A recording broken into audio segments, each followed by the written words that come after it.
சென்னையில ஒரு கூட்டம் போட்டோம். ஒருத்தர் நடுவர், பட்டிமண்டபம். நாம் எங்கே போகிறோம், திட்டமிட்ட பாதையிலா, திசை தெரியாமலா. இதான் பட்டிமண்டபம். 3 மணி நேரம் பேசணும், முடிச்சோம். நடுவர் அழகா தீர்ப்பு கொடுத்தார்.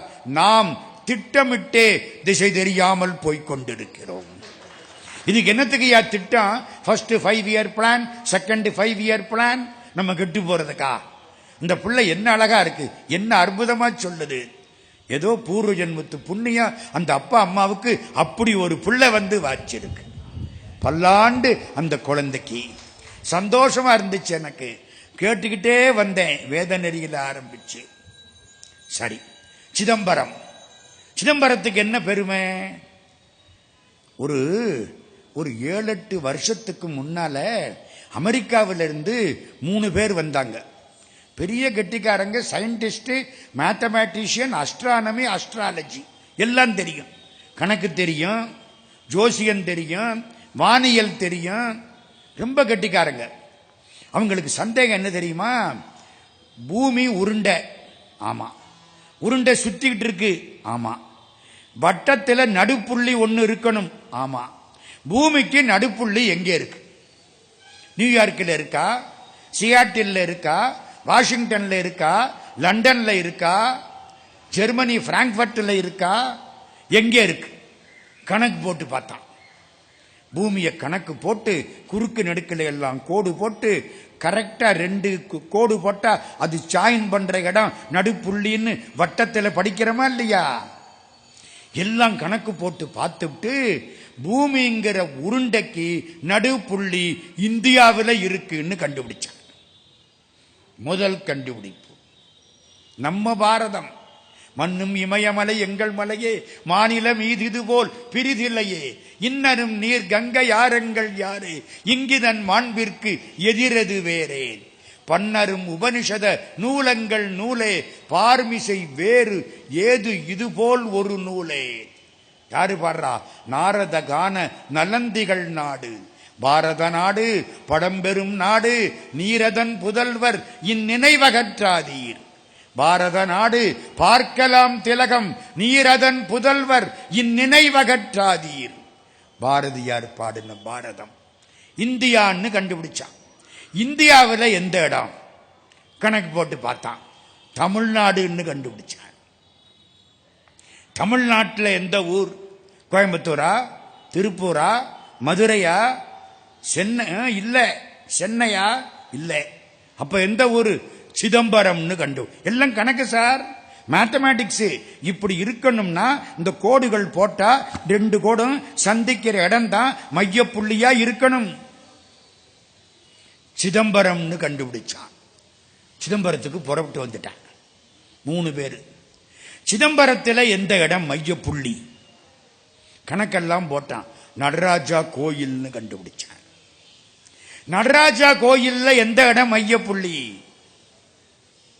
சிற்றம்பலம்னா. சிற்றம்பலம்னா தெரியுமா? நடராஜா நின்று ஆடுறாரு பாருங்க, அந்த இடம் தான் சித்தம்பரம். சித்தம்பரம். சித்துன்னா அறிவு, அம்பலம்னா பொது இடம், அறிவு ஆகாசம், அறிவுமயமான ஆகாசம்.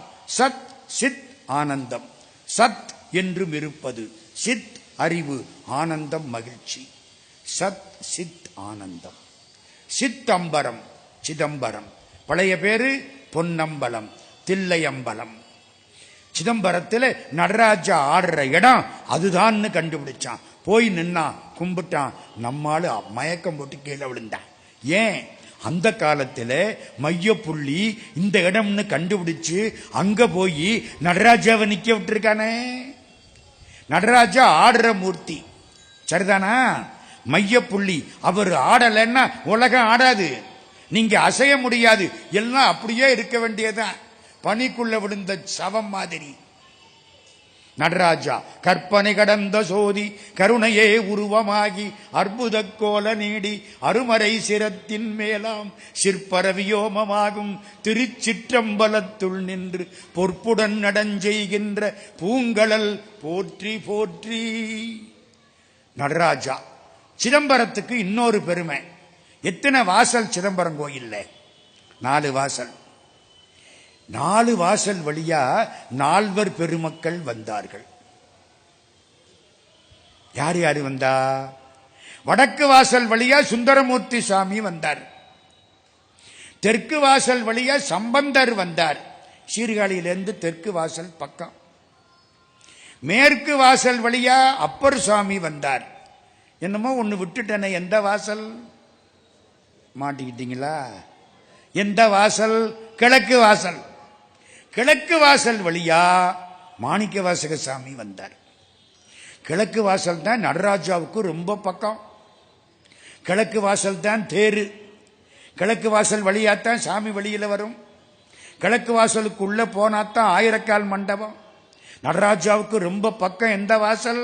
கிழக்கு வாசல். ஏன் சார் இந்த 4 பேரும் ஒரே வாசல்ல போகக்கூடாதா? ஏன் ஆளுக்கு ஒரு வாசல்?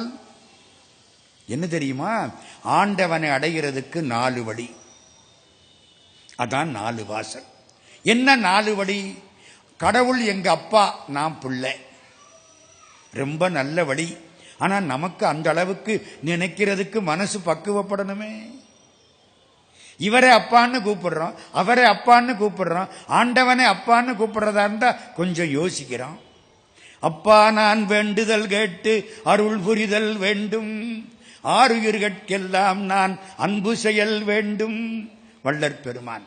அப்பன் நீ, அம்மை நீ, ஐயனும் நீ, அன்புடைய மாமனும் மாமியும் நீ. அப்பர் சுவாமி யாரு? சம்பந்த சுவாமி அப்படி நினைச்சார். கடவுள் எங்க அப்பா, நாம் புள்ள. அவர் வந்த வாசல் தெற்கு வாசல். இதுக்கு பேரு சத்புத்திர மார்க்கம், குழந்தை. வடக்கு வாசல் சுந்தரமூர்த்தி சுவாமி, மேற்கு வாசல் அப்பர் சுவாமி. அப்பர் சுவாமி எப்படி? கடவுள் தலைவன், நான் தொண்டன், நான் வேலைக்காரன். என் கடன் பணி செய்து கிடப்பதே. என்னங்க அர்த்தம்? கீதையில 18 அத்தியாயம், அவ்வளவுக்கும் விளக்கம் இந்த ஒத்த வரி. கீதோபதேசம் என்ன? பக்தி பண்ணி பிழைக்க சொன்னான், பலனை எண்ணாமல் உழைக்க சொன்னான். சர்வ தர்மான் பரித்யஜ்ய மாம் ஏகம் சரணம் பிரஜ. எல்லா தர்மங்களையும் விட்டுவிட்டு என்னை சரணடைவாயாக, நான் உன்னை எல்லா பாவங்களிலே இருந்தும் விடுவிக்கிறேன். எல்லாத்தையும் விட்டு do your duty, result upon God. கடமையை செய், பலனை பற்றி கவலைப்படாதே. அதானே பக்தி பண்ணி பிழைக்க சொன்னான், பலனை எண்ணாமல் உழைக்க சொன்னான் பாரதி.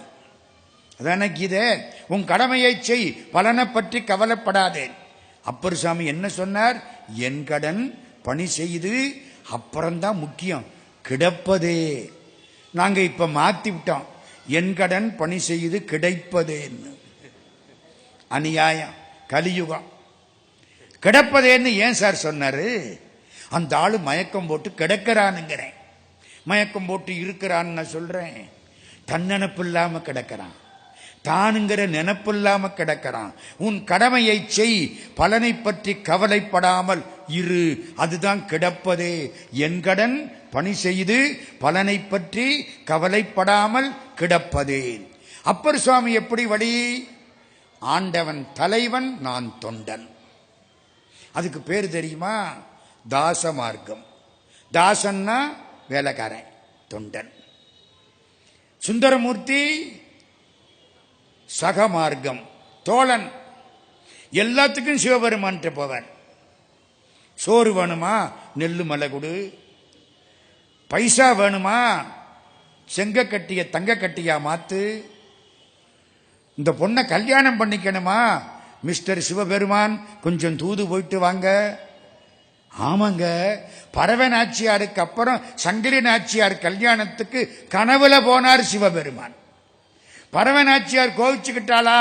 நீ தான் ஐயா இப்ப தூது போகணும். ஏண்டா எந்த வேலைக்கு யாரை அனுப்புறதுன்னு இல்லையா? காமனை எரிச்ச பெருமான் திருவாரூர் தெருவிலே 2 தடவை ஒரு சுந்தரமூர்த்தி சுவாமியினுடைய பெண்டாட்டியின் ஊடலை மாற்ற சிவபெருமான் ஒரு முறை இல்ல 2 முறை தூது போனாராம். அதுதான் சார் நண்பன். நம்ம ஆளு நண்பேண்டாங்கிறான் பாத்தீங்களா? சுந்தரமூர்த்தி சுவாமி எப்படி? கடவுள் தோழன். ஏழிசையாய் இசைப்பயனாய் இன்னமுதாய் என்னுடைய தோழனுமாய் யான் செய்யும் துரிசுகளுக்கு உடனாகி நான் பண்ற தப்புக்கெல்லாம் பக்கத்தில் இருந்து அட்ஜஸ்ட் பண்ணி கொடுத்தியே அப்பா.